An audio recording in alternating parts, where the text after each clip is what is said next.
Robinhood is a non-intimidating way for stock market newcomers to invest for the first time with true confidence. Robinhood is simple and intuitive. You can place a trade in just 4 taps, all on your smartphone.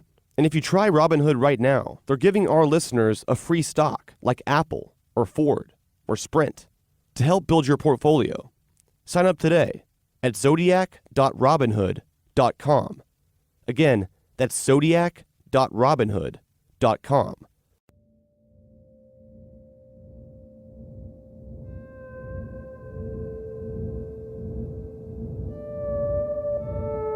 You may start the conversation now.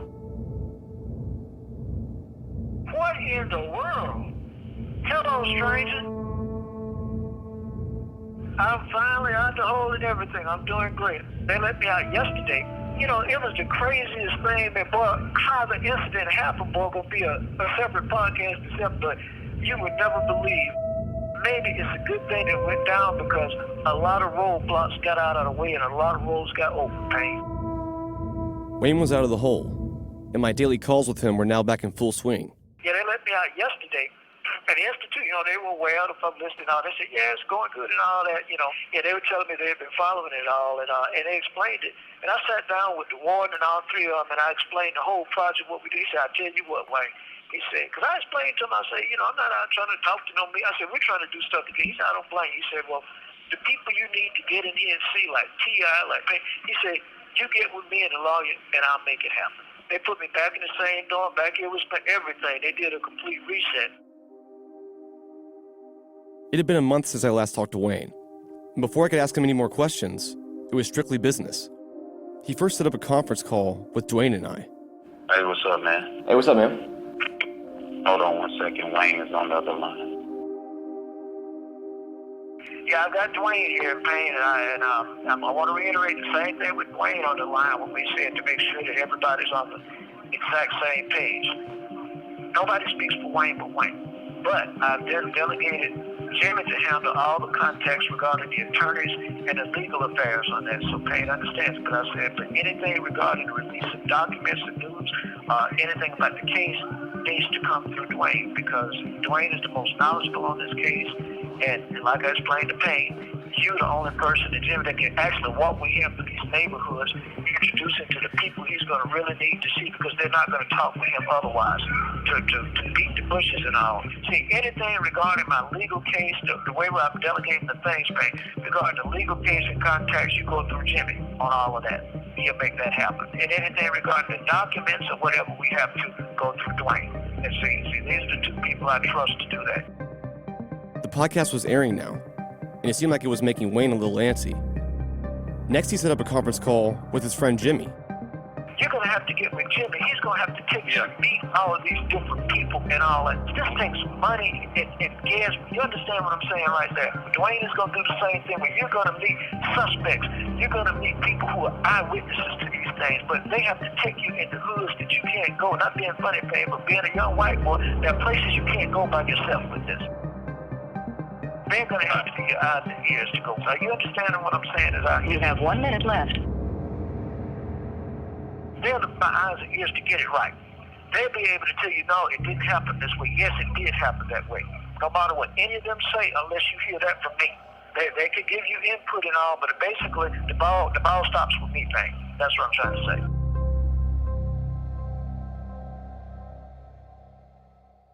Wayne would have never been convicted if he was smarter.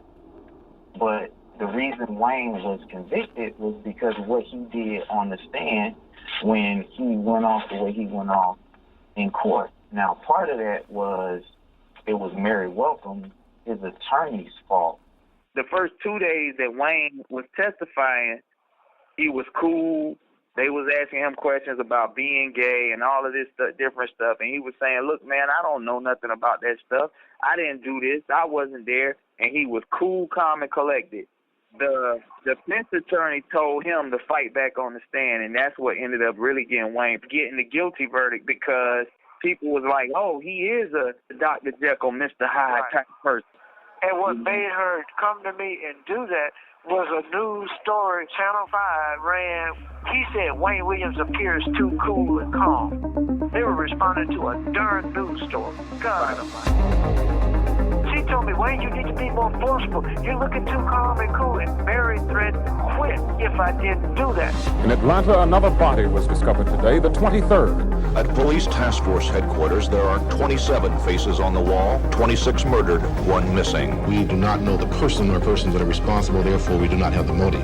From Tenderfoot TV and How Stuff Works in Atlanta. Like 11 other recent victims in Atlanta, Rogers apparently was asphyxiated. Atlanta is unlikely to catch the killer unless he keeps on killing. This is Atlanta Monster.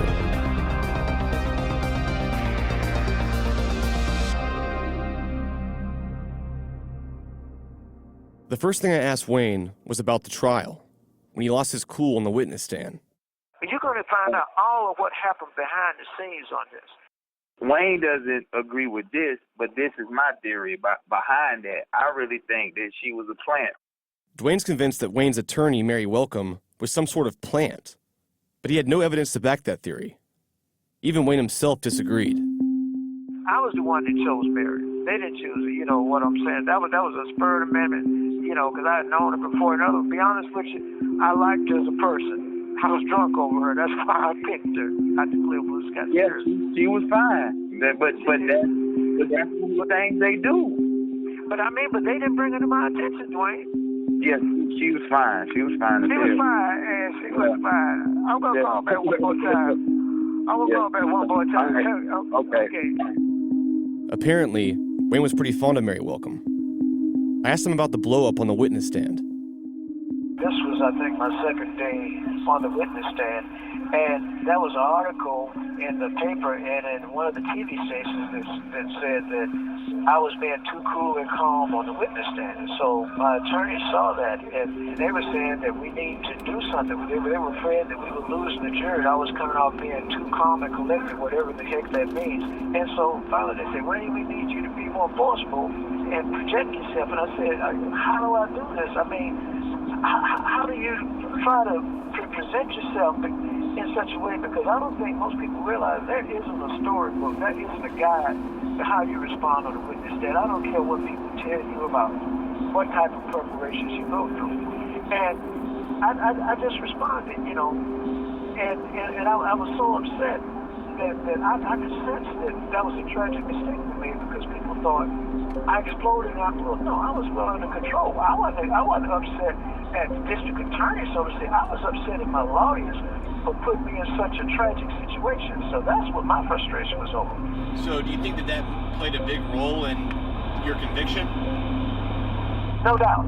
We talked to a lot of the jury members afterwards, and believe it or not, you could actually see the look on their face. I could sense it. You know, it was like they were like, oh my God, you know. And the DA had, I literally played myself out of stupidity into the DA's hands, and it was the turning point in the trial. We found out later on. You know, in talking to Wayne and looking at the evidence of this case, the entire case was built on fiber evidence. There were no fingerprints. I mean, there were allegations that some of Wayne's victims were at his house or in his car. You mean not one fingerprint was found in Wayne's house? He was that methodical that he cleaned all of these fingerprints? No neighbors ever said, hey, we saw these little boys going into Wayne's house. Prison, right? If Wayne was not on that bridge, the case would have been solved a different way, or it would still be unsolved. Take that bridge out of the equation, and what do you have? Vincent Hill reiterated several episodes back the overall importance of the bridge.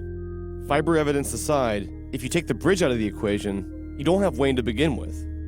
Let's listen back to Wayne's version of the bridge incident from one of my first calls with him. I was doing some pictures. I was dead tired, and on the 21st, the afternoon of the 21st, that was the first time I ever talked to her about 3:30, 4 o'clock, briefly, and that's when she said, you know, I want to audition. I said, well, before you audition, we need to do an interview. He tried to persuade the jury he really was out near a bridge that night looking for a Cheryl Johnson, who still remains a mystery to this trial. The state implied he fabricated the story, but Williams didn't budge from it, claiming the woman simply gave him a wrong number and wrong address. And I was suspicious because the information she gave me, being from Memphis, Tennessee, I said, oh, well, you should know some people I know in Memphis. I called some names and she didn't know them, and that kind of raised a red flag. She said, well, why don't you come by the apartment where I'm staying with a friend? I think she said about 7:15 because I got to be at work at 8 o'clock, and that's when she gave me the address. And I said, you sure about that address? She said, yeah. And I said, okay, well, I'll see you tomorrow morning. So as a matter of fact, if you look at my statements, I even tell the police, I said the only reason I went out to check the address was because I felt it was a fake address that she gave. That's why I went out to check it in the first place. I'm not even sure that's her name. That was just the name that she gave. We were doing public auditions. A lot of people gave fake names and fake addresses. So I think all the hoopla over Cheryl Johnson is meaningless. You know, she was obviously a prank call. The prosecution claimed that Wayne Williams had fabricated the entire story of Cheryl Johnson, saying she was fake. And now, years later, Wayne agrees. He was receiving hundreds of calls for music auditions, and every so often he'd get a prank call, this being one of them. But regardless whether or not Cheryl Johnson was a prank call, Wayne still claims that she called him. Well, at least somebody did. Over the course of a few weeks, I kept asking him about it, trying to pinpoint an exact timeline for everything. And according to Wayne, it starts like this. She originally did not call me. This was the key point. She called my mother and left a note, and my mother left a note, and this was on the 20th, if I believe now. Okay. According to Wayne, Cheryl Johnson originally did not call him. She called the number on Wayne's flyer, which at the time was his house phone. He wasn't there, so his mother answered. This happened the day before the bridge incident. Anytime somebody called about an audition, I wasn't there or I called her to do it. She would just write a post-it note, for that. That's all. I talked to her the next day. My mom was the one who wrote the calling slip. My mom wrote that. So Wayne's mom took the call from Cheryl Johnson the day before the bridge incident and wrote down her information on a slip of paper to give to Wayne. But what exactly did Wayne's mom write on the piece of paper? She just wrote a note, the callback number, that's it. So your mom wrote down her number, and then where'd you get the address from for her? It was on the note. On the note his mom left him was Cheryl Johnson's name, phone number, and her address. But Wayne did not make contact with her until the next day, around 4 p.m., on the same night of the bridge incident. According to Wayne, he didn't call her. She called his house phone again, but this time he was there to answer it. And the next day, she called back about 4 o'clock. That's when I answered, and I figured something was wrong with this woman because her information didn't add up. It didn't add up. This is where things start to get a little confusing, so I'll do my best to break it down. Wayne says the next day, he didn't call Cheryl Johnson back, but she called his house phone again, even though Wayne had the information to call her back himself. With so much emphasis on the note from his mom, it seemed odd for him to point out, so I asked him about it again just for clarity. No, she called me, Payne. Okay. I answered the phone. I don't know what number she called from. I did not call her back. That's what I'm saying. I talked to her the afternoon, or who this woman claimed she was on the afternoon of the 21st, about 4 o'clock. We talked for about maybe 5 minutes. And when she mentioned the address, that's when, she was telling me, I got to be at work. I said, well, we need to do not an audition like that, but an interview. I said, well, Kim, we got to do an interview before your audition. That's when she was telling me she got to go back to Memphis. And that's when I started questioning her on Memphis. I said, well, you ought to know so-and-so. She didn't know anybody. I mentioned the names in Memphis, so my radar went up at that point. I knew quite a few people in the music business in Memphis, and she didn't know any of them. Strange. So that was the only time I talked to this woman who claimed to be Cheryl Johnson.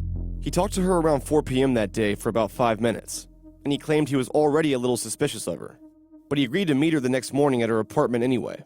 And he said that phone call was the first and last time he ever talked to Cheryl Johnson. So your mom got the call from Cheryl Johnson, and then she wrote down the number and the address? Right, the callback information, right. Okay, so did you have that note with you when you went driving out that night? Right. That's the note, right. Okay, so did you take the note with you? Let me explain. Yeah, I put it on my clipboard. I had about 8 notes on that. See, in other words, Payne, we did, or if it hangs up, I'll call you back, okay? I mean, if it cuts off, I'll call you back. After confirming his appointment with Cheryl Johnson the next morning, Wayne left his house later that night to go find her address, because he was still convinced she was a fake caller. When he left his house, he brought with him the slip of paper his mother wrote down her phone number and address on. So the night of the bridge incident, what time did you leave your house that night? I left about 6:30 to pick up Willie Hunter. His first stop that night was not to go find Cheryl Johnson's address, He left around 6:30 p.m. to go to a recording studio called Hotlanta Records to drop off a bill for photo shoot services. We went straight to College Park to meet Melvin Ware, Jackie Dino, and the people at Hotlanta Records. College Park down there by the airport to deliver the bill for the photo services I had done. And we stayed there until about about an hour. And I left there about 7:45, and I had to rush. I never will forget it was a Thursday because I had to rush back home to get the car to my dad because he had a Kiwanis Club meeting that night. And he was late getting to the beat because I had to drop Willie off first. When I got back, it was about 8, maybe a little after 8. I took Willie Hunter home first and took the car to my dad. So after you left the Hotlanta Records, where'd you go after that? I went home. It's now around 8 p.m., and he's back at his house. You got home at 8, and then when did you leave the house again? About 1 that morning. Wayne says that he didn't leave the house again until 1 a.m. that night. In the FBI case files, Wayne recounts his version of what happened that night, from that point forward. This is how it reads verbatim from the FBI documents. When asked to recount his activities on the night of May 21st, 1981, Williams stated that he had stopped at the Sans Souci Lounge on West Peachtree to see Wilbur Jordan. Williams was attempting to pick up a tape recorder, which he had loaned him. Williams recalled that he had talked to a female, who he stated was in her 40s, and who was taking admission. The individual informed Williams that Jordan had been in, but was not around at the time. Williams left a message with her regarding the tape recorder, and then drove to Smyrna, Georgia, in an attempt to find Cheryl Johnson's address. I asked Wayne about this. When I went out, my intention was to go to the club by 1:30 that morning, but to get the recorder, my intention was, I said, well, before I go to the club, let me check on this address first, and that's when I made the trip up to Cobb County, and all of this started transpiring. But according to FBI documents, Wayne made a stop first at a club called Sans Souci Lounge. Hey, I've got statements I need to send you where I never made statements to anybody. I was going to the club. That was my intention to get the recorder. I didn't go to the club until the night of the 22nd. Wayne said he left his house with the intention of going to the club, but before he made it there, he decided to go check on Cheryl Johnson's address first. Contrary to the FBI reports, Wayne says he did not go to the club the night of the bridge incident, but instead, he went the following night, the night of May 22nd. This whole thing was confusing, so a few days later, I asked him about it again. What I did when I went out there that night, I went to the Sans Souci first. Understand what I'm saying? Yep. After I left home, I went to the Sans Souci first. All right, I asked for Wilbur Jordan. I keep forgetting his name because he's dead now. And that was when she said he's busy. I said, well, I'll be back later. I left there and I went back on I-20. I was gonna go home, but I said, no, let me check this address. So I went I-20 to I-285 and went up there to find the address. So this would have been about, I'm guessing about 2 o'clock, something like that. Wayne's version of the story had changed. Now he's saying he did go to the club that night, the same night he was pulled over on the bridge. So which one was it? I heard different accounts too, right out of Wayne's mouth. But one thing that's really important, being a liar doesn't make you a killer. People lie all the time doesn't make you a killer. Wayne certainly told me 2 completely different stories about the Sans Souci Club. So a few days later, I asked him about it again. I'm confused about when you went to the club. One time you told me that you went to the club before the bridge, and then one time you told me that you went the next day. Okay, let me correct that. Okay, so we'll understand. Okay, what all the confusion over the club is that I went to the club first before the bridge incident. I went to the club looking for the manager who was a friend of mine. As a matter of fact, he was a co-producer with my music company. I did not go to see him, but yet the FBI in the statements tried to turn it around and claim that I went to the club and saw Gino Jordan. I never said that. I never saw Gino that night. What I did was the next night after the bridge incident, which would have been the night of the 22nd, I went to the club and saw Gino Jordan. I was going there to pick up a tape recorder. And so I did see him the next night. Another thing Wayne had pointed out to me in our very first conversation about the bridge was something about his handwriting and the phone number for Cheryl Johnson. You may remember this. And the only confusion in the statements was over the thing on the telephone number in Cheryl Johnson. The number was at 9347766. You'll see when you get my writing. I'm going to send you some samples of it. It was 4347766. My 4s and my 9s look alike because I closed the loop at the top of them. So the 4s and 9s were mixed up because his handwriting looked the same on the note. No. No, you don't hear me, Payne. The number I wrote was 4347766, okay? They, in looking at my notes in the car at my right, thought it was a 9. Are you understanding what I'm saying? My 9s and my 4s, look, I can't tell the difference. They assumed my writing was 934, and that incorrect information lasted to this day. So, right, that's where the confusion came in on it. So when and that's why the note was so important, because the note would have shown it was 434, not 934. But Wayne had told me earlier that his mother wrote the note. The same note he brought with him in the car. So your mom got the call from Cheryl Johnson, and then she wrote down the number and the address? Right, the callback information, right. Okay, so did you have that note with you when you went driving out that night? Right. That's the note, right. Okay, so did you take the note with you? Let me explain.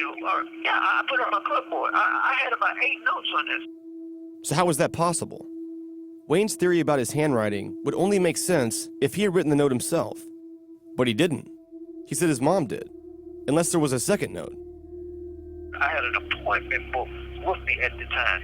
And to be honest with you, I can't remember if I actually had the note from Cheryl Johnson with me that night or a notation on my appointment book. I'm pretty sure it was a notation on my appointment book that I showed the FBI agent. On the note that the FBI agents got, that was my mom's handwriting.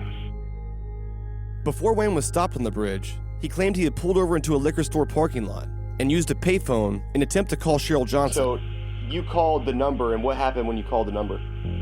Well, when I called the number that I called on there, the first time I got this number not in service, so I dialed it, and I dialed another number, and then I think it was 967, so I can't remember. I tried 3 or 4 numbers, and finally I called one number, and it looked like I woke somebody up. I said, well, may I speak to Cheryl? She ain't here, and hung up the damn phone like that. Not to say that was the right number. The person said she ain't here, just slammed the phone down. So I woke somebody up, and I didn't try no more after that. This story does match the FBI reports, but I was still confused about the handwriting story and the mix-up on the phone numbers. So I asked him about it again. And so the FBI tried to call the number, right, and then said it didn't work, or what? No, Payne. They tried to call 934. I dialed 434. Are you understanding what I'm saying? Yeah, so they called the wrong number.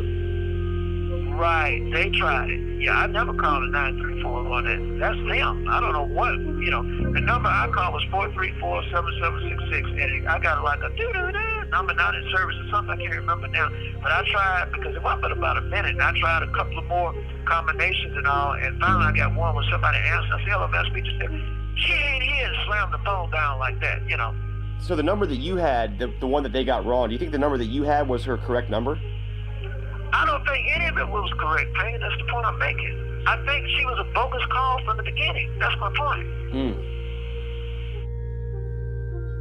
I think the Cheryl Johnson was just some story he made up really quick, 2 in the morning. Wayne could have said 100 different things besides Cheryl Johnson, which police never found a Cheryl Johnson with that phone number, which didn't exist. Whatever Wayne was doing that night, I don't know. Wayne possibly could be hiding something, or maybe Wayne did kill Nathaniel Cater, and maybe that's why he and Jimmy are the only 2 murders he was convicted of.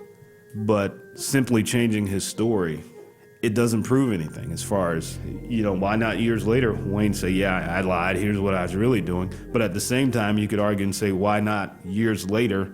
Because let's be honest, I don't think Wayne will ever get out of prison. Why not years later say, yeah, I'm going to confess to everything, and here's how I did it. Wayne's entire existence is built on this. If he confesses, then, that's a wrap. Wayne Williams will just diminish. If Wayne confessed, Wayne was probably up to no good that night, but I don't think it involved Nathaniel Cater.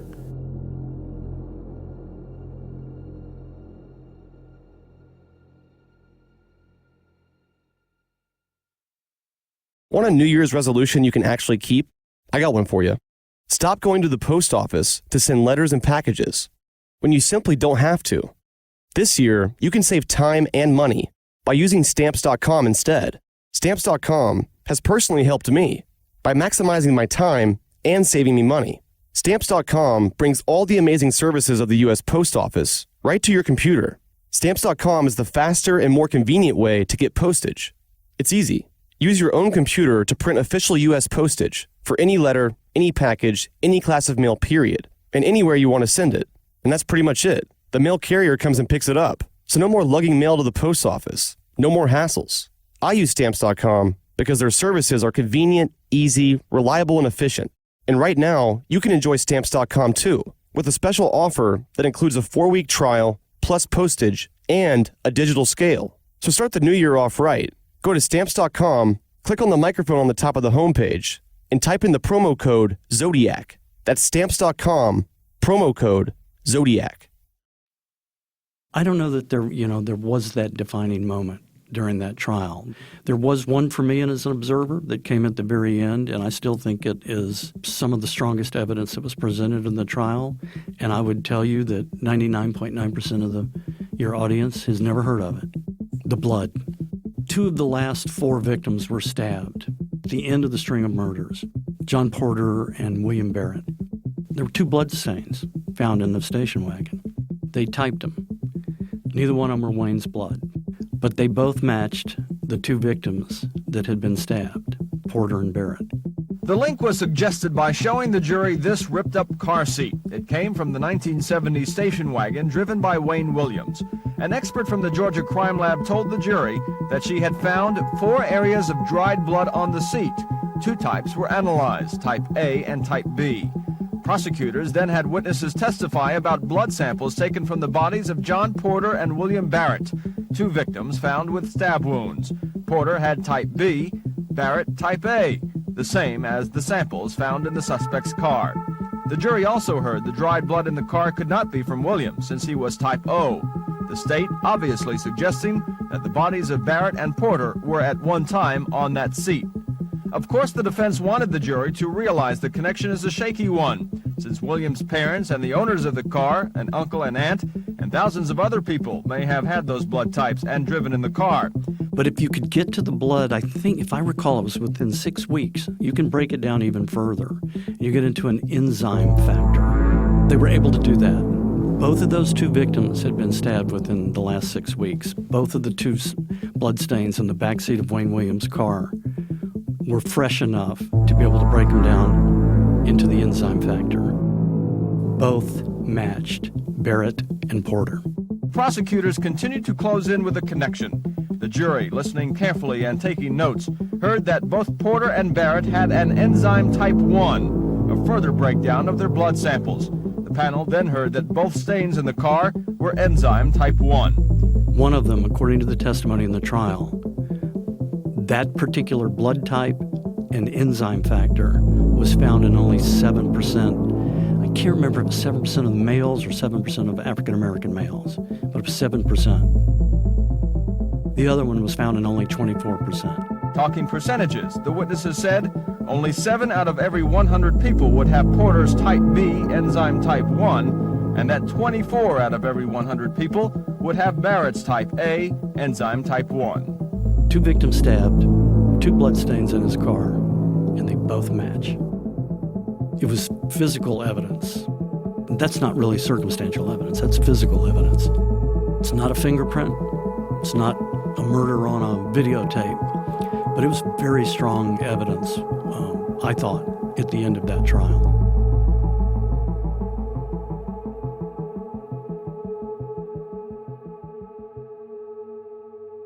Throughout my investigation, the case of Clifford Jones kept popping up.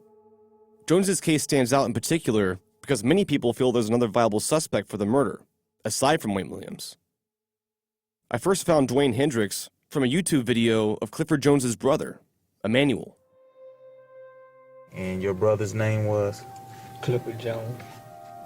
It was one early morning, August 20th, 1980. People had kidnapped my brother, a man named Jamie Brooks, Horace Hopgood, Freddie Cosby.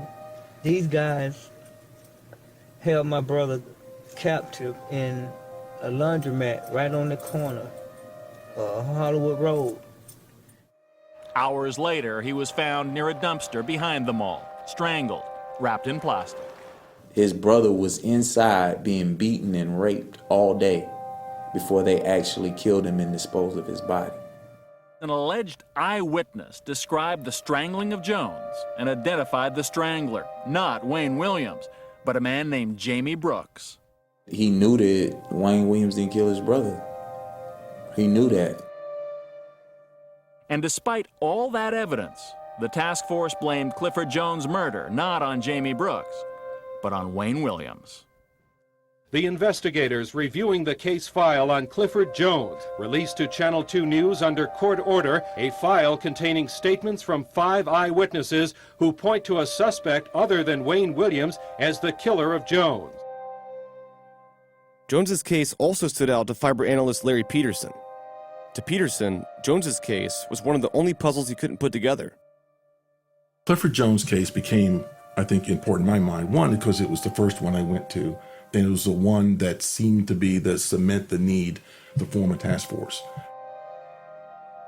At this crime scene, one of the things I did was examine the body, look around the body. You know, are there tire prints? Are there shoe prints? Is there anything, from a crime scene standpoint? And literally there was nothing but the body itself.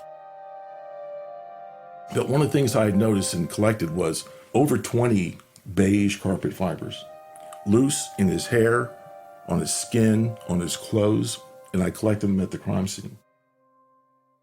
That was one of the fiber types that I'm convinced is important because they were so loose and so many, they had to be tied to how his body got there.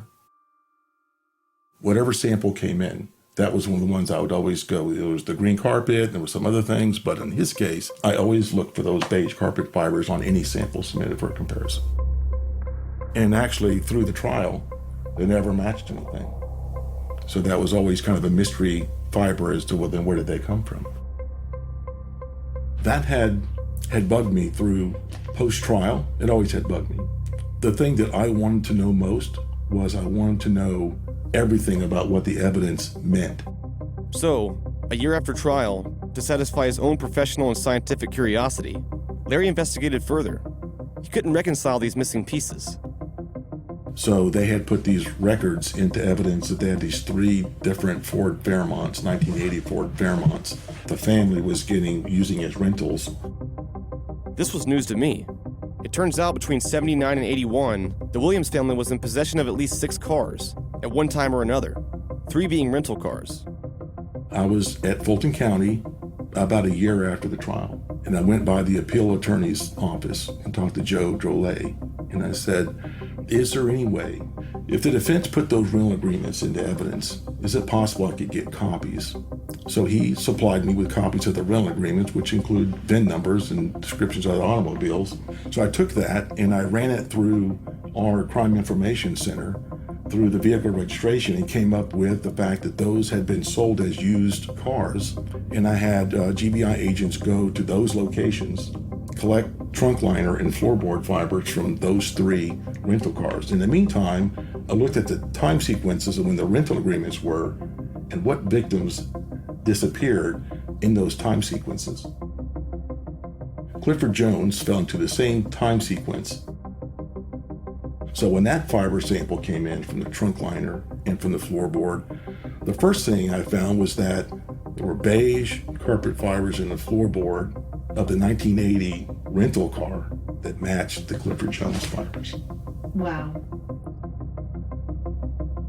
You know, I had a stronger case after the trial than I even did during the trial. What he found during his investigation was the beige carpet fibers, the ones he could never match before trial, the ones that linked Clifford Jones to a car in Wayne Williams' possession. One of those things where everything built on everything else that came after it. Nothing ever eliminated him. Nothing ever eliminated Wayne. Everything we would come to kept him in the ballpark. Lewis Slayton said at the beginning of the trial, it's a puzzle, and we're going to put all the pieces together. And as you watch that puzzle being filled in, they kind of answered every question for the jury. So it's a case to me that its strength was in the totality of all of it. Does he have any defense lawyers? Does anybody? He had a good one for a while, Jack Martin. Jack's a good attorney. I think if Jack saw something here or didn't see something here, that's why he's not involved anymore. I think everybody's lost interest in Wayne. They realize that he's the right guy, you know. So I don't see much happening on the Wayne Williams front. The bridge made it, the fibers made it, the blood made it, the eyewitnesses made it. It was everything. And they told you what Wayne's life was and how it fit into all this, of his taking these cars and driving for hundreds and hundreds of miles, driving in the late night, early morning hours, picking up young boys, going to be a music producer, never really producing anything. They gave the jury a picture of who this guy was. The story of Wayne Williams is one story. Because he was charged and convicted with the murder of adults. That's one story. But the other story, the children, the girls, the boys who were murdered, who were dumped. How do you introduce evidence from another crime that the defendant's not charged with? Georgia law allows you to bring in what they call a similar transaction. It was a two-part test. You had to prove to a judge that there was some evidence linking the defendant to the crime, and there was some evidence that the crime would show a pattern, a scheme, and a bent of mind of that defendant. Oh my God, this is what Louis Slayton's going to do with Wayne Williams. And we're going to have the child murder trial. It's not going to be Jimmy Ray Payne and Nathaniel Cater. I would say that whatever law Louis Slayton used at that time period, it was probably the most expedient thing to do. If there were enough similarities, then just dump it all on one. And that's not criticizing Mr. Slayton. It's just saying it appeared at that time to be the best thing to do. It gave the public, and again, it answered a question in the jury's mind. What about the kids? And they gave, I believe, Atlanta the child murder trial. As I said before, the guy was anonymous, no one's seen him, no eyewitnesses, and it's amazing we convicted him without any eyewitnesses. Not a single person came forward. And the witnesses that we had were very shaky at best. They thought they saw this, they thought they saw that. I was not involved in the trial. But again, it was all hairs and fibers. And today it would be a very interesting case. Brooklinen was named the winner of the Best Online Betting category by Good Housekeeping. They received more 5-star reviews than any other online betting company with over 30,000. 500,000 happy sleepers and still counting. Brooklinen sheets don't just feel amazing, but they look great too. You can mix and match over 20 plus colors and patterns. At Brooklinen, sheets are their bread and butter, but they also make towels, robes, and sleep masks, so you can add a splash of luxury to your daily routine. My Brooklinen sheets are the best and most comfortable sheets I've ever slept on. Now it's time for your upgrade. Brooklinen.com is giving an exclusive offer to our listeners. Right now, get $20 off and free shipping when you use the promo code Zodiac at Brooklinen.com. They're actually so confident in their product that all their sheets, comforters, and towels come with a lifetime warranty. Just go to Brooklinen.com. That's Brooklinen, BROOKLINEN.com, promo code Zodiac. Brooklinen. These really are the best sheets ever. Wayne Williams told reporters at a press conference in June that he didn't know any of the victims on the task force list. You knew none of them? No. Any of the victims at all, adults or otherwise? No, I didn't. No associates, no family? No. The state has witnesses that will place the victims with Williams. The next-door neighbor of the Williams did say he saw Wayne the day the suspect was supposed to be with victim Larry Rogers. Two relatives of the victim said Wayne Williams was seen with Barrett several months before his death. More damaging testimony today from other witnesses who claim to have seen Cater alive on May 21st. One woman placed the suspect with Terry Pugh, but in April of last year, 5 months after Pugh's body was found. Margaret Carter, a woman who lives in northwest Atlanta, told the jury that she saw Williams with victim Nathaniel Cater in this Verbena Street Park a week before Cater's body was found in the Chattahoochee River. And the witness also said alongside the two men was a German Shepherd. But the person who stood out as the most credible witness was this woman, Nellie Trammell, who placed Wayne Williams in a car with Larry Rogers, saying the slightly retarded man was slumped over in the passenger seat. A week later, Rogers' body is found near Simpson Road. A lot of the witnesses, indeed, were unreliable. People got to remember when this case came to trial, that was a $500,000 cash reward out for information leading to the arrest and conviction of anyone associated with the Atlanta killings. And it's obvious by the testimony that several of these witnesses were motivated when they thought that they would be able to collect reward money for their testimony. Ken Lawson worked in the task force headquarters answering phones and writing reports. But Lawson was amazed to see Nellie Trammell as a witness, telling the jury the elderly woman was almost a regular at task force headquarters who would sit there for hours knitting. Every time a body was found, she'd call about it. It got to the point, he said, that recruits would try and pass Nellie's calls off to each other. And some of the witnesses were just plain wrong. Like one guy was an 89-year-old guy who could not see. An elderly man who may have been discredited by the defense because of poor eyesight testified he saw Williams with Payne last April. Identified me with, I believe it was Jimmy Ray Payne on Bankhead Highway from a distance of a quarter mile away, and he couldn't even identify me in the courtroom. So, it was laughable. Another witness came into the courtroom and admitted just before testifying he had just smoked weed. Another witness, nicknamed Cool Breeze, putting Williams with Larry Rogers, was an admitted drug user and in fact told the jury he had smoked marijuana before testifying. His credibility was strained. And he wasn't able to pick me out on the witness stand, so he pulls out a piece of paper out of his pocket and said, yeah, but I seen this guy in the newspaper. It was ridiculous. It was ridiculous. On the other hand, you did have some witnesses, Payne, who were just plain wrong in their association. One of those witnesses, Ken Heisman, thought that he saw Joseph Bell at a recording studio that we had on January the 3rd. Kent Heinzman, a 24-year-old songwriter, says he spent most of January 3rd with Williams in this Buckhead recording studio. And there with Williams was a teenager by the name of Joseph Jojo Bell. I remember Jojo because he came in and he sang for a few, he sang a few tunes, and he had a very good voice. And I was asking Wayne what was he going to do with him. Wayne said he was going to sign the guy to a contract immediately. And at the same time, you had another state witness testifying that she saw me with Luke Jeter on that same day as the recording studio session was held. A middle-aged white woman, Ruth Warren, told the jury she also saw Williams with Jeter the day the 13-year-old boy disappeared. He provided an alibi for me because we were at a recording studio in Buckhead, miles away from where Luke Jeter disappeared. So you had state witnesses conflicted with each other. But the witness could not remember under cross-examination when she told police about the sighting.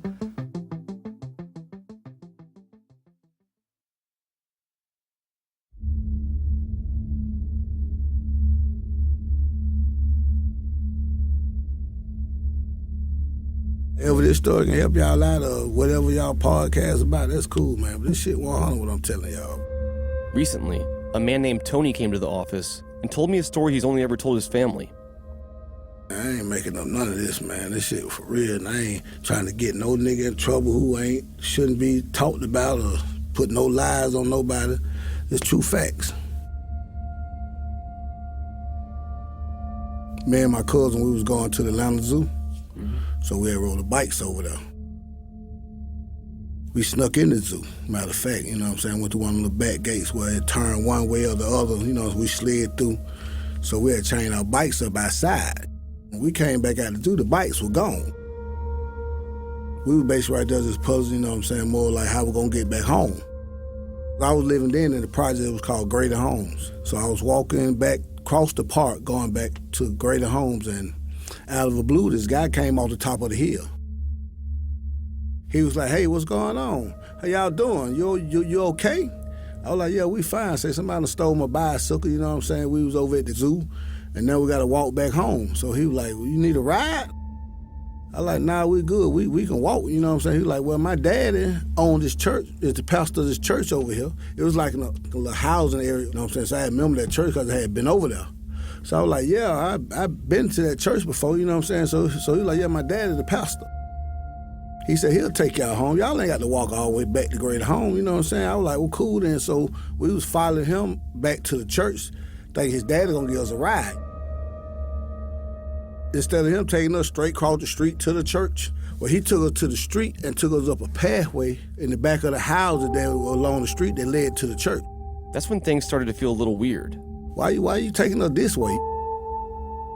I kind of felt kind of suspicious about why he took us through this pathway. So by the time we got back on the opening where the church sat off the street, the car parked back there, so he was more like, well, y'all gonna get in the car, I'm finna go get my dad gonna take y'all, you know what I'm saying? I was like, no, we just gonna wait till your dad to come, you know what I'm saying? The man got antsy and aggressive, and Tony knew something wasn't right. He had to get out of there. So I was like, anyway, I gotta pee, you know what I'm saying? So I pissed on the side of the car. So my cousin Bobo was like standing by the car beside me, and he was telling my cousin, well, you just gonna get in, you know what I'm saying? So he was like, nah, we ain't gonna get in, just go get your dad, you know what I'm saying? So he started looking around. When he stepped back to the car again, he had opened the car door up. That's when he got aggressive. His whole demeanor changed. His whole thing was get us in this car. It turned from my dad finna take y'all home to y'all get y'all motherfucking dad in this goddamn car. He had grabbed us in the back of a church where nobody else was around. He tried to throw us in the car. For him to try and get two at a time was a task. So when we tried to break loose and we started hitting on him, and he couldn't let one get away and keep one. So he had to reach at two people in two different directions. That's how we broke away. He lost grip on one, lost grip on the other. We split it up. And so I ran one way, and my cousin ran back the way we came. And I look back and I'm running, I don't see nobody behind me, so I'm thinking he probably got my cousin. So I'm running up the street crying, get way up there, you know what I'm saying? Then all of a sudden my cousin come out, he pop up. I said, how the hell you get away? He said, shit, I just kept running, he didn't come behind me. So I went back to the house, and I was telling my mom, I was like, God just tried to throw us in the car, tried to kidnap us. So I took him where the car was parked, I took him where he took us to, and the car was gone, you know what I'm saying? So the only description I had then was that he kind of favored my brother. 5'6", 5'7", you know what I'm saying? With glasses. Tony told his mother that the dangerous man that tried to abduct him looked kind of like his own brother, a black man with bushy hair and glasses. At first, the man was nameless, but then Tony saw the news. And a year or so went by. My mom and them were looking at it on the news, and I was like, that's the same guy who tried to grab us, Mom. The guy who did it, I remember his face clearly. Everything came together. When I saw his face, I knew that was him. Wayne Williams. And so she was like, you sure? I said, that's him. I never forget that guy. I said, you remember I told you he looked just like Redden? I said, now don't he look like Redden? She was like, yeah, he do favor Redden a little bit. Like, that's him. I never forget his face. Because we fought with him. And it ain't no mistaking no identity. You know, I can picture that whole day clearly. And I looked this man in his face, you know what I'm saying? This man tried to duck me, and I know he tried to duck us, you know what I'm saying? It wasn't like he was playing. Or, he got real serious, you know what I'm saying? He tried to put us in this car. In hindsight, Tony realized the man's gestures were actually a manipulative and calculated charm, a way to lure prey without suspicion. If I would have been by myself, he probably would have killed me. He might have took our bikes. He might have saw us come there and took our bicycles. So he knew that we were going to have to walk back. He could have killed me. People believe different type of ways, you know what I'm saying? But I know for a fact what he tried to do to me. And I know how cunning and conniving he is. It ain't never him to trick somebody in the car with him. To Tony, it all made sense. All the stories about Wayne Williams. He says he saw it firsthand. He wasn't coming at you like a monster. He was coming at you like a friend. You know? To get your trust, to get you in that car. You know what I'm saying? That's why he did what he did for so long, because he ain't make no scene doing what he was doing. It was so normal how he'll get you in that car when nobody recognized it. I seen how he tried to do us. You probably wouldn't have been talking to me today. Real talk. You know what I'm saying? I'm telling the real. I ain't benefiting nothing from this. You know what I'm saying? My family know about this. I don't talk about this to nobody. He ain't come at you like no beast to get your attention. He ain't pull up and hit you in the head with a baseball bat and throw you in the trunk. That ain't how he work. You know, they was already from a low-income family, probably ain't had too much food in the house. You know what I'm saying? Anything can persuade him. A candy bar, ice cream. Man ain't got no remorse. The man don't care. You You know what I'm saying? He ain't sitting back in prison really crying he's innocent. He ain't really fighting that hard to let folks know he need to be out of prison. He just doing his time. Because they know he killed them other children. They just can't prove it. He did that, man. He's a monster. I know he a monster. Killed a lot of babies. You know what I'm saying? Shit's sad, man.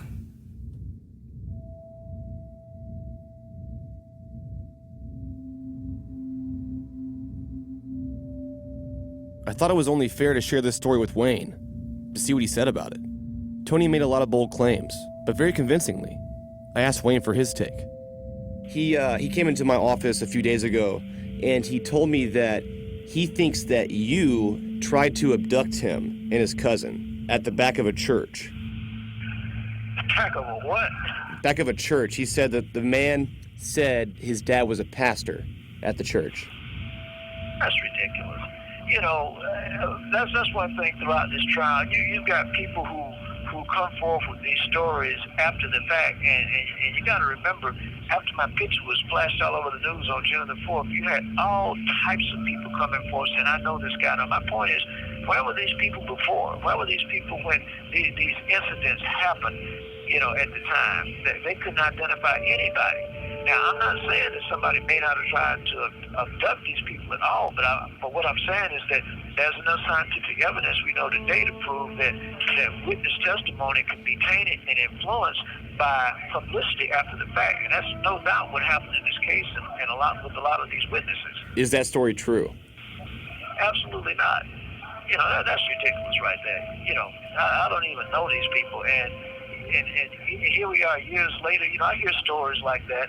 You know, again, we've heard it all through the years. But my point is, if it were true, these people would have come out a long time ago.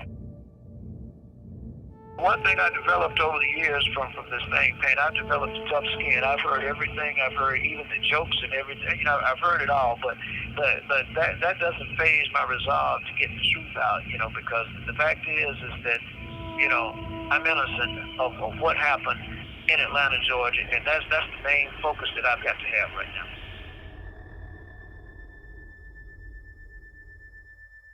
But Tony's story wasn't the only one I was told. There was one more. Don't be his lawyer, you know what I'm saying? Don't be his savior, don't be his God, you know what I'm saying? Because I know what I seen with my own eyes. At this time, I was staying on one side of town, the Bankhead side of town, and we had moved from Grant Park, and my aunt still stayed there. So one Sunday, I went over there to play with my cousin. I'm at Grant Park. We was at Grant Park playing. Then when I left, instead of me waiting on the bus at Atlanta Avenue, I went up by Atlanta Fulton County Stadium, and I was sitting in the bus stop waiting on the bus. And then a big blue Chevrolet pulled up, stopped in the middle of the street, and he let the window down. He said, "Hey, can you tell me how to get to Martin Luther King?" He said, "Well, where you stay at?" I said, "Well, I stay on Bankhead, but you know what I'm saying? I'm finna get ready to go." He said, "I'll give you a ride." I said, "No, I don't need no ride." I sat back down in the booth, you know what I'm saying? So I heard some car tires like, "Err." So I get back up and look, he whooped the car around in the middle of the street. You know what I'm saying? But this on a Sunday in front of Fulton County Stadium, wasn't no game, so buses run slow, ain't hardly nobody, you know, moving. So I'm like, ain't no more car coming by. So he whooped back up by the bus stop and ran up on the sidewalk, you know what I'm saying? So I jump up and I was looking at the sketch. I was looking at the sketch in the back of my mind, like, the same dude be on TV, like, you know what I mean? So I stood up and looked. And at first I did jump back, like, is this for real? I'm looking at him, and he step out with one leg and the little afro stick up in there. He looked me dead in the face with the glasses on. I'm like, oh, bro, really got to be kidding, because they already saying they looking for you know what I'm saying? And you still like playing. And I had told him I didn't need no ride, and I had told him what Martin Luther King was. And if you from Atlanta, he didn't really have to turn around right there. He could have went down to the red light, made a right, and went to Martin Luther King. When he pulled the car around, he pulled up on the sidewalk like he was trying to kidnap me. I can't be the judge of what Wayne did, but only thing I can say, if somebody say, he didn't kill all them children, that's why I be standing here saying today, wait, pump your brakes. Everybody in the project knew they were pope, so you know, we didn't even fight each other like they do now. Gangs, him, gang. No, we didn't fight each other. Like, you from the project, you po like me. Ain't got no reason to fight. But if we hear something about Wayne, your mama gonna call my mama. My next door neighbor said Wayne Williams just trying to get her son. That was the conversation back then. Yeah, they were saying Wayne Williams. They wasn't saying no man in the blue car. Wayne Williams. They were calling him by their name. So it's real to me. You ain't offer me no money. You ain't offer me nothing. I'm just telling you what happened for real. You know what I'm saying? We was already as kids preparing for if he came or when he came. You know what I mean? Guys start buying little pocket knives and stuff, like get a piece of glass and wrap it up in a napkin, put it in your pocket. Like, you ever got in trouble or somebody pulled up on you and try to get you, that was your weapon. I mean, listen, man, I'm not trying to debate with nobody, never, about what I seen or what happened to me. So, you know what I'm saying? I don't need nobody run up on me 20 years later saying, well, you said Wayne, but I know what I seen. I don't have to keep on trying to rehash it like I'm trying to convince nobody. You know what I'm saying? I know Wayne. I done seen Wayne since then. Shook Wayne's hand just to get in front of him and be like, bro, you done seen me before.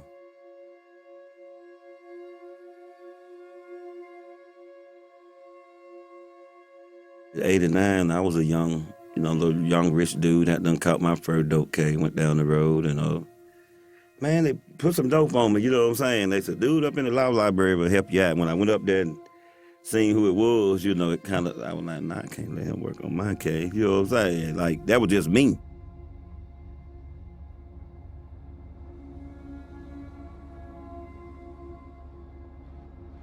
Wayne was working in what they call the law library. Now, Wayne in there, he done kind of tricked the folks saying, like, I'm smart, let me work in the law library. So when you go in the law library, you got a dope case, Wayne making friends with the dope boys because he need really protection. You know what I'm saying? Like, if I get in good with some of y'all, I can get the rest of these folks on my back because everybody got kin people in him. He is like the poor people's lawyer by him working in there with the books, and every time you see him, he reading the book. But you had guys in there who didn't have lawyer money, so I was like, I'm smart, you know what I'm saying? I was finna go to college, so I started working on my own case. So I'm sitting there, Wayne, just like y'all sitting there, another inmate, Wayne, you know what I'm saying? Like, he ain't killed nobody in my family or got people saying he didn't do it, you know what I'm saying? So when he see you and say, what you in here for, little bro? You know what I'm saying? Now, you might not know he Wayne Williams, though. He be like, man, they planted some dope on me. You know what I'm saying? That's how you grow when they planted some dope on me. That wasn't even my dope. That was right up his alley. Oh, now I can work on his case and build my friendship up, and I can get people to stop saying I'm a killer. So what Wayne would do is look over your case for you, you know what I mean, and be like, yeah, we're going to file this hypocrite right here and get your case overturned. You're going to go home. So Wayne was in there helping people. When you in now, Wayne is your friend. Because guess who is your enemy? The system. Everybody in there was like, when I see him, I'm going to kill him. Let's see if you got 31 children missing. You got 34 kinfolks in there, cousins and nephews and brothers. When I see him, I'm just going to choke him, you know what I'm saying? But they couldn't get to him like that. Like when you go to the law library, you sign a piece of paper and they handcuff you, take you up there and they open the door and throw you in there and you like, shit, Wayne might kill me up in the library. He might be done made a shank and put it in the law library book. So if he got a raise in the book, he could juke you with, you know what I'm saying? If he's a killer, what man want to face a serial killer, nut to nut? One day, dude come in there, and I want to say he was from Capitol Home. I remember we having a little small conversation. He was like, I'm going to get him, you know what I'm saying? I'm going to get him. I guess the little kid, Toba Jeter or somebody from Capitol Home had got missing. Some kind of way he turned the corner in the library and you ain't hear nothing but pow-yow, you know what I'm saying?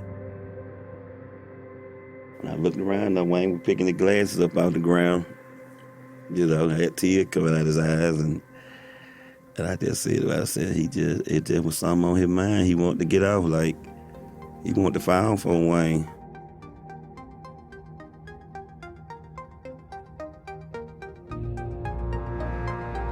We didn't ask for this life.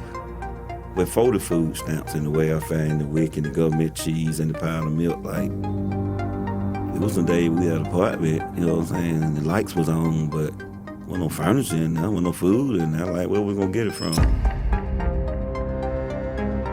One part of history I don't know. Somebody got to tell me who started first hating. It had to be one or two people. It couldn't have been Jesus, was it? But somebody had to start hating. Hatred and racism. They never taught us that in school. Until a bunch of us get together and start knocking at the door and have our own Million Man March of blacks and whites. Not no riots and protests. I don't want you to go to jail for me. Like, if we don't come together as one, and like I said, we can have these conversations every week, and if we feel like it'll make a difference. But this the Wayne Williams show, you know what I'm saying? But we need another show, you know what I mean? If we want to break these race relations.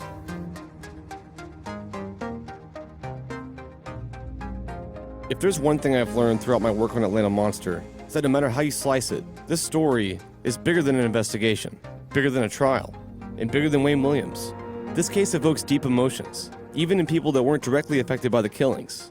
And from what I've seen, it's inextricably tied to a feeling of social struggle. No matter who committed these crimes, the people of Atlanta, particularly the black community, didn't feel safe or sufficiently supported. Through sensationalized media and heightened pressure, the children that were murdered almost seemed to become a secondary narrative to the story of Wayne Williams. But it's most important to remember how this all started, with Edward Hope Smith on July 21st, 1979. I think podcasts such as what you're doing, Payne, are one of the best ways to attack this misinformation and try to get people to open their eyes and see, wait a minute, it's time to wake up and seek some truth. You're trying to tell a very difficult story, and you've done as best a job as you could telling that. So I guess that speaks for itself. Because after all, Payne, you tackle probably one case that very few of us understand, and I commend you for trying.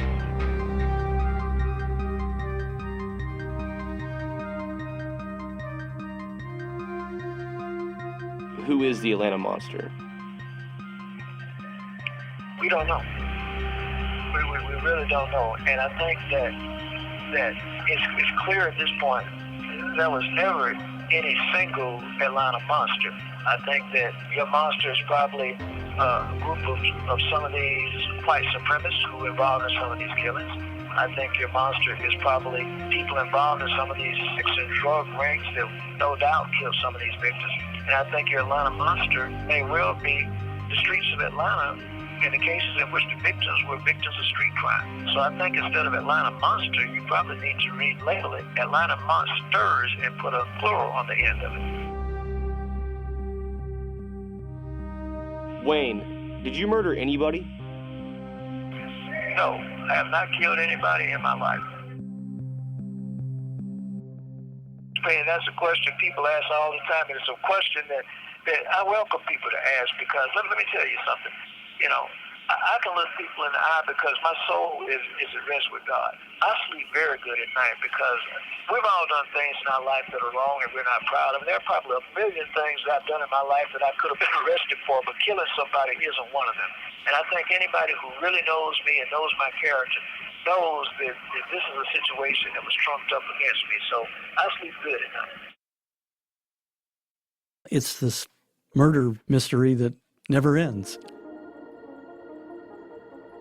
As you know, there are just so many questions. We're fascinated by crime stories. This is never going to go away unless someone is arrested and found guilty of killing one or two of these children, and then somebody else is arrested and found guilty of killing a child. No, it's never going to go away. And even then it won't go away, because there will still be people who say, I don't believe he did it. This is a story that will last longer than the two of us. There is this growing sense that if we don't figure this out now, maybe we never will. Is this going to go into some Jack the Ripper style vault of perpetually unsolved mysteries? I don't think it's opening up an old wound, because I think the wound is healed, because many people say Wayne Williams is in jail and that's it. But I think what it's doing is informing a new generation, because there are a lot of people who've never heard of this case. because they weren't born when it happened. And so now it serves two purposes: the historical perspective. Two, it also opens up new minds to investigate the case. And then three, it reminds young people you can't run footloose and fancy-free all over the city and think someone's not going to grab you. Although we'll never know why those particular children were taken. They were poor, they were black, they were in a poor part of town, alone. And right now, they're still alone. They are alone in that no one seems to bother about saying, I really want to know who killed Luby Jeter. I really want to know what happened. Who's been holding something inside for all these years? For many of these children, the way that they were characterized suggested to people, there's no reason for you to cry for yourself because they don't have to mean anything for you. And you don't have to cry for them and what they lost either, because that wasn't going to amount to anything much. And that, to me, is not only tragic and upsetting, it is simply untrue. It's not true for anybody. It felt heavy. That's how it felt. It felt sad. And it felt like there was a very terrible person, indeed a monster, who was just devouring black men. This is former Atlanta Mayor Kasim Reed. His term in office just ended this year. I was mayor for 2,920 days. He remembers the child murders firsthand, as a young boy growing up in Atlanta. There needs to be an equality to the importance of life. To the extent that you have real equality of the importance of life, you would have had more attention faster if it were a white child.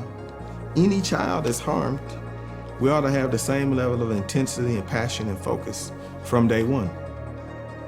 There should not be a lag time for alarm.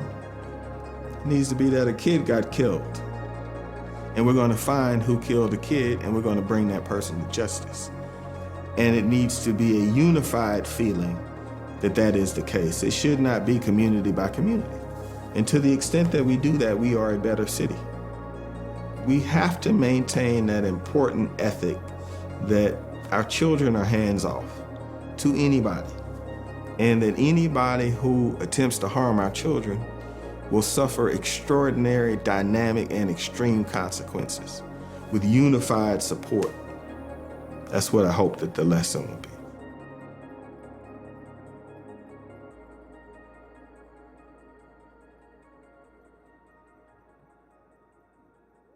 Thanks for listening to Atlanta Monster. If you've enjoyed it, I encourage you to check out our first podcast, Up and Vanished, a true crime investigation into the disappearance of Georgia high school teacher and beauty queen, Tara Grinstead.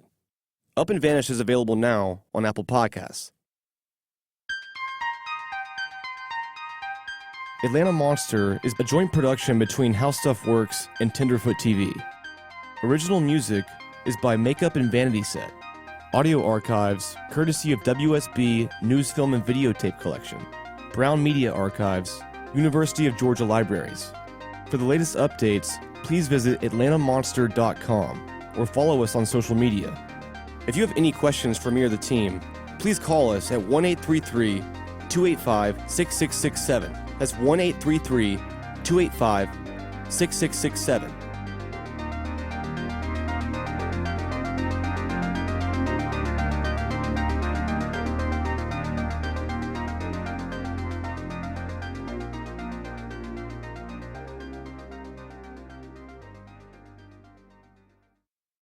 Say, I'm disturbed. Welcome to Hysteria 51, a weekly podcast of mysteries, conspiracies, and the unexplained with John, Brent, and Conspiracy Bot. You're all idiots. Join them each week as they clarify conspiracies. What better way to dominate your competition than to say they're trying to control your mind? Doesn't get old. And probe the paranormal. It's all about ley lines, and you'd understand that if I could explain it to you. Tune in each week and subscribe on Apple Podcasts, the iHeartRadio app, or wherever you listen to podcasts. The truth is out there, but you won't find it here. Stay woke, meet sex. And make sure to catch our latest episode where we interview documentarian Jeremy Corbell. Jeremy has the #1 documentary on iTunes now worldwide, and is all about Bob Lazar, the guy that exposed Area 51. For real. And worked on real honest-to-goodness UFOs. He says. Do aliens exist? Do we have their technology? Is the government covering it all up? We'll get to the bottom of it all. Well, sort of. On this week's episode, download now on Apple Podcasts, the iHeartRadio app, or wherever you get your podcasts.